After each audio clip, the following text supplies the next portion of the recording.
en pecado. Nunca como un medio para justificarnos o hacernos estar bien con Dios cuando nacimos como pecadores. ¿Y saben lo que hacen los pecadores? Ellos pecan.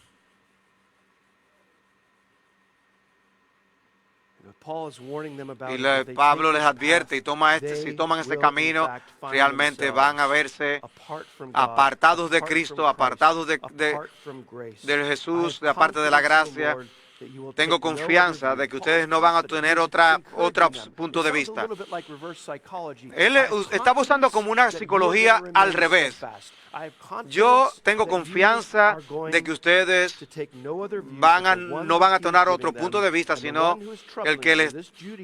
que no van a tomar ese que de los judaizantes están dando, sino que ellos van a llevar la culpa, quien quiera que sea, en su castigo. Pero yo, hermanos, si todavía predico la circuncisión, ¿por qué soy perseguido aún? En tal caso, el escándalo de la cruz ha sido quitado. El escándalo de la cruz es algo que a menudo olvidamos. La razón por la que la cruz era una ofensa particularmente para los judíos, es por lo que Dios dice en Deuteronomio. Maldito todo aquel que es colgado en un madero. ¿Se han preguntado por qué los líderes judíos, cuando Jesús estaba vivo, por qué los líderes fueron a donde Pilato? ¿No se preguntaron por qué no simplemente apedrearon a Jesús, que pudieron hacer y luego pedir perdón? ¿No se han preguntado por qué tuvieron que esforzarse tanto para trabajar en el sistema romano para que Cristo sea crucificado? Porque los líderes judíos sabían que ellos tenían que mandar un mensaje claro a todo Israel de que este hombre, Jesús de Nazaret, es maldito de Dios, porque él fue colgado sobre el madero. No era suficiente que le mataran de otra forma. Ellos tenían que ver que el sistema romano, y solo los romanos podían crucificarlo, de que él iba a ser crucificado en el madero para mandar ese mensaje. Querían asegurarse de que era claro para todo Israel de que él estaba bajo maldición, no solo por ellos, sino maldito por Dios. Lo que no se dieron cuenta es que Dios estaba usándoles en su providencia soberana brillante para traer la realidad de que Jesucristo realmente había sido hecho maldición por nosotros.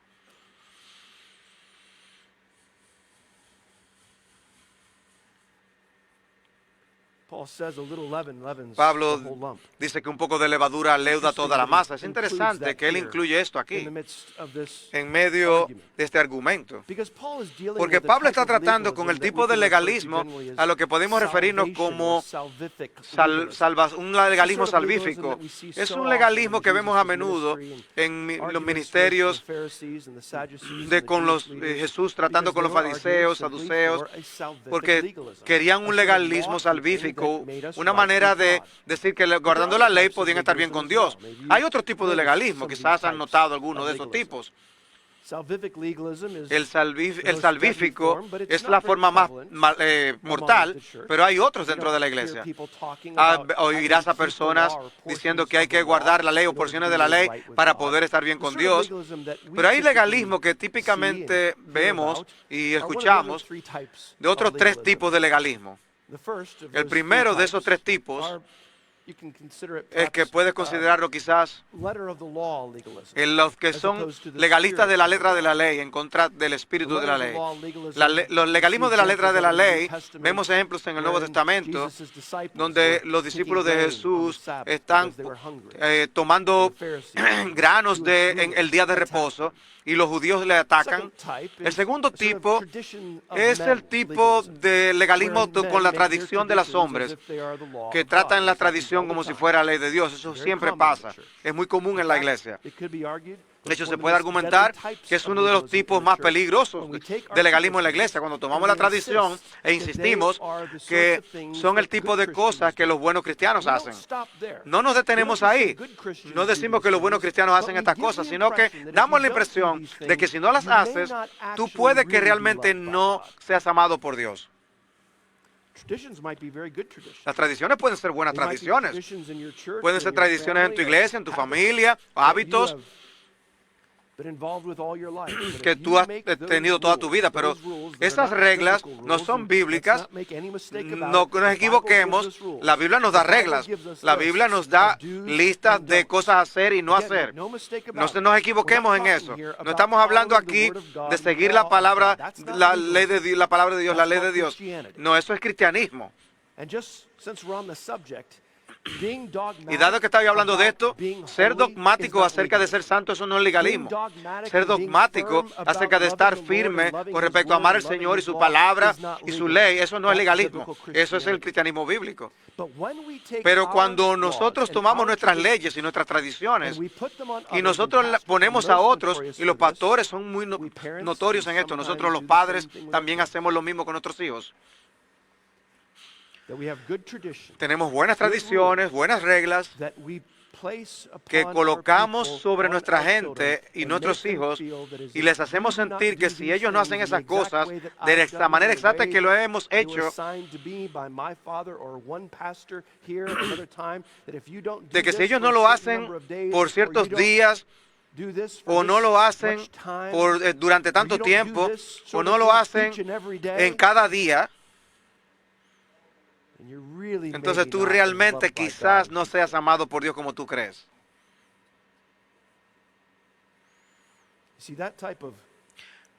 Ese tipo de legalismo, al final, no hace que las personas se esfuercen más, hace que las personas se rindan.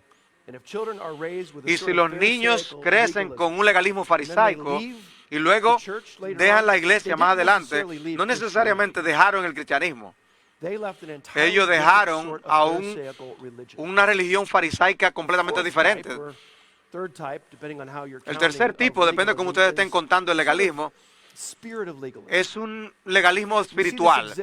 Vemos esto exhibido en los hermanos, en el hermano mayor del hijo pródigo. O en la parábola del fariseo y el publicano. Yo no soy como ese hombre. Es como un legalismo, un fariseísmo orgulloso, y todos lo tenemos. Entonces lo tenemos en nuestro corazón. Naturalmente queremos pensar de nosotros mismos como mejores que los demás. Por eso Pablo tiene que decirnos, no pienses de ti más alto, no tengas más alto concepto de ti que el que debes tener.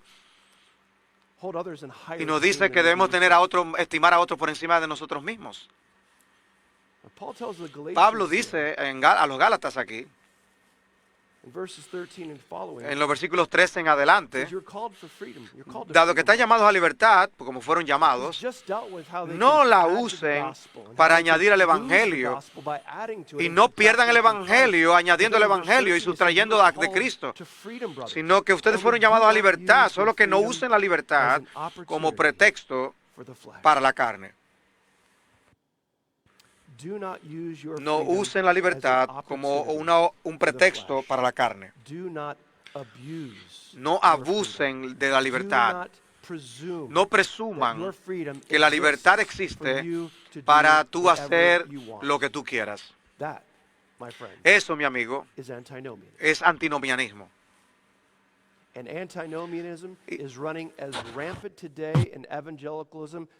Y el antinomianismo corre tan rampante como el legalismo hoy en día. Y esto es fascinante. Notan que muchos cristianos y muchos pastores particularmente tienden a inclinarse de una manera.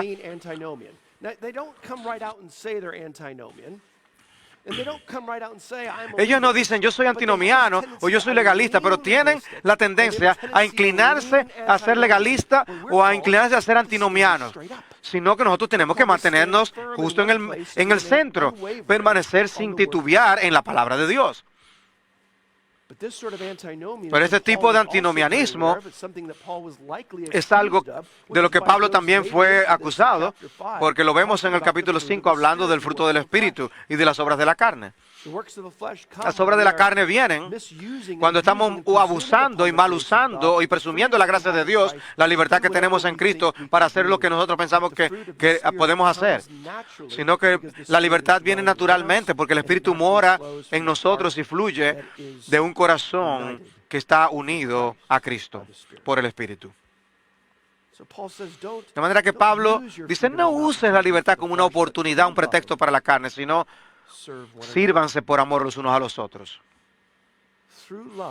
Sírvanse por amor los unos a los otros. ¿Por qué Pablo, en medio de defender el Evangelio, en medio de explicar cómo es que somos justificados por la fe y solo la fe, les recuerdo que la justificación por la fe sola era la causa material de la reforma? La autoridad era la causa formal o fundamental. La autoridad, no la autoridad de la iglesia, de los magistrados ni de los papas, sino la autoridad de la palabra de Dios y de la palabra de Dios únicamente, como la única regla infalible de fe y vida. Ese era el fundamento, esa era la causa formal de la reforma. La justificación por la fe era la causa secundaria o material de la reforma. Y lo que Pablo está haciendo aquí, al hablar de la justificación, les dice que al permanecer firmes, están permaneciendo firmes y no deben añadir ni restar del Evangelio, sino que deben permanecer firmes y deben luchar juntos en verdadero amor, sirviéndose los unos a los otros. Porque toda la ley es cumplida en una palabra: amarás a tu prójimo como a ti mismo. Pero si ustedes se muerden y se devoran, tengan cuidado, no sea que se consuman unos a otros. Esto es fascinante. ¿Por qué Pablo les está diciendo que se amen unos a otros? ¿Por qué Pablo les está recordando del segundo mayor mandamiento de amar al prójimo como a sí mismo, amarse unos a otros? Y el enfoque es la iglesia. ¿Por qué nos está mandando a hacer esto? ¿Por qué está tras ellos para que se estaban devorando por chismes y otras cosas? Su llamado aquí es para que estén firmes, y al estar firmes por el Evangelio, al estar firmes sin titubear en el único Evangelio de Jesucristo, que ellos se lleven bien unos con otros y se sirvan y se amen unos a otros, recordándoles de un amor del amor que debemos tener. Yo creo que Pablo está haciendo eso porque una vez estamos firmes, una vez somos valientes por el Evangelio,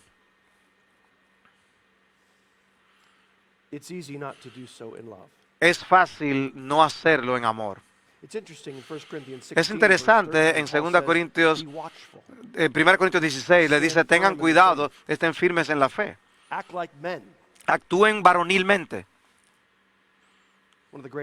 Uno de los grandes problemas que tenemos en América hoy en día es que los hombres no actúan como hombres. También es uno de los grandes problemas de la iglesia.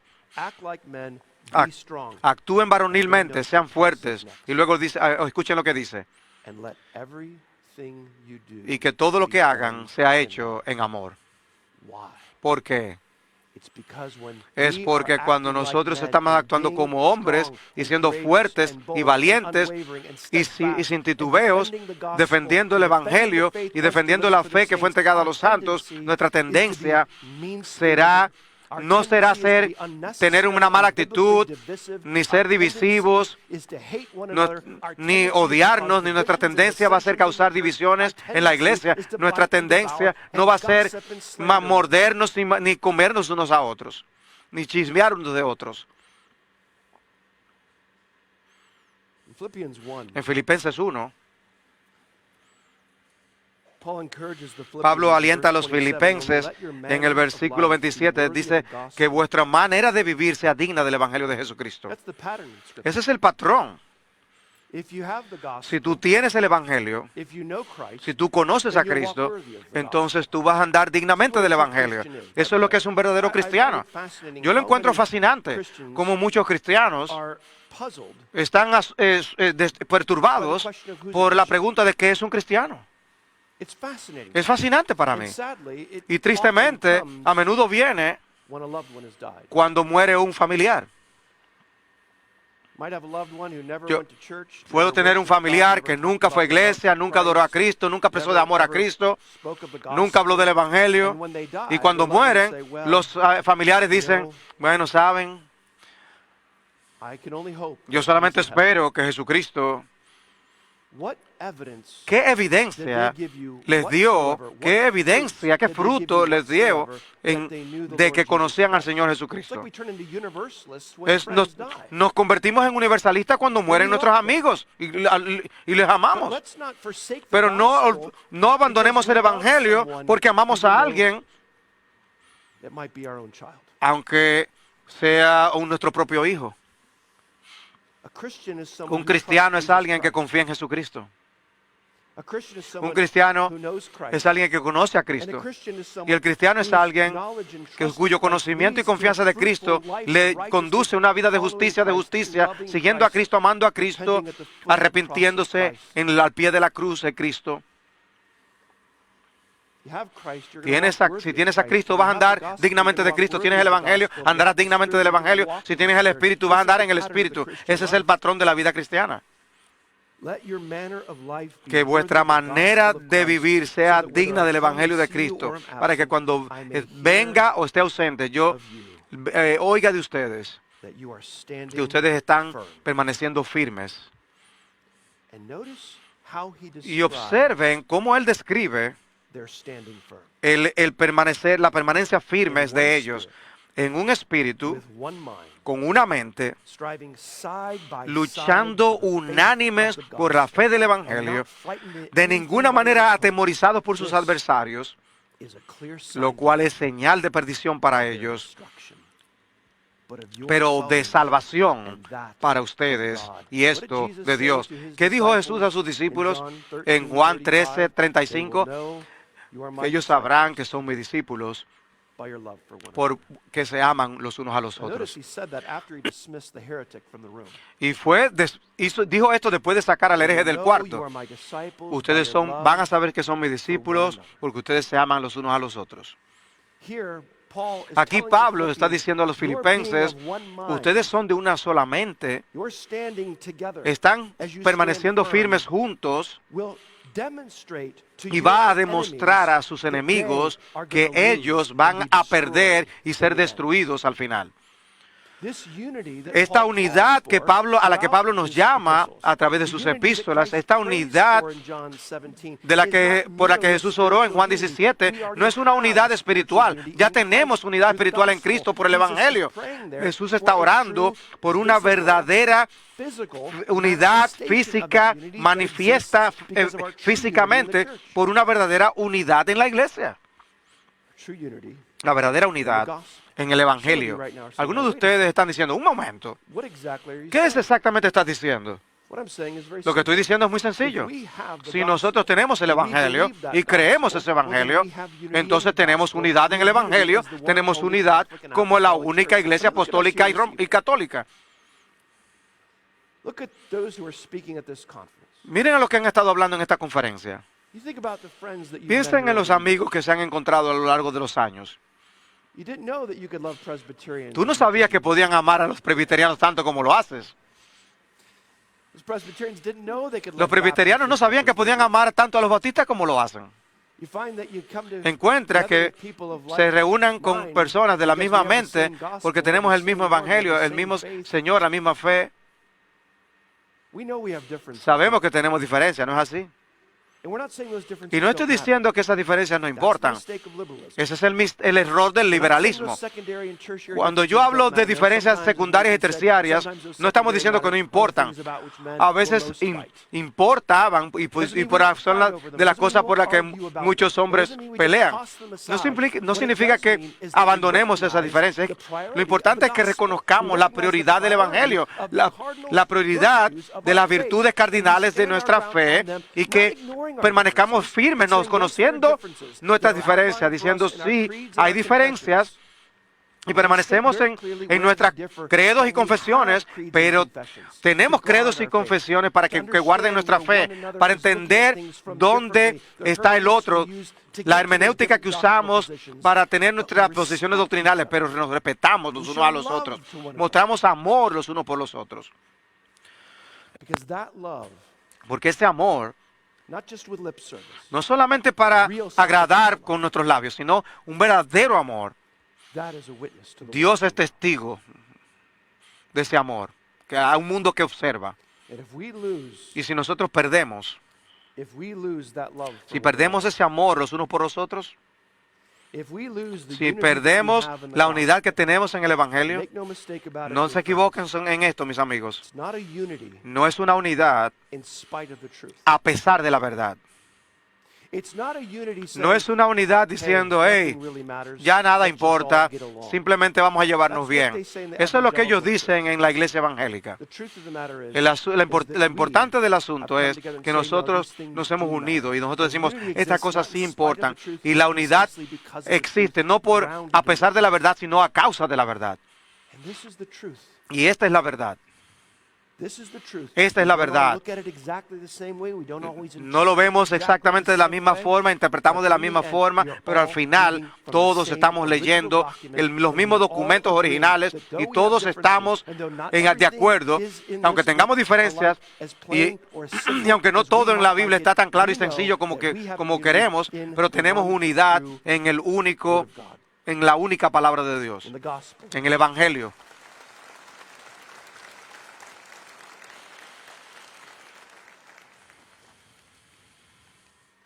Una de las cosas que amo de R.C. Sproul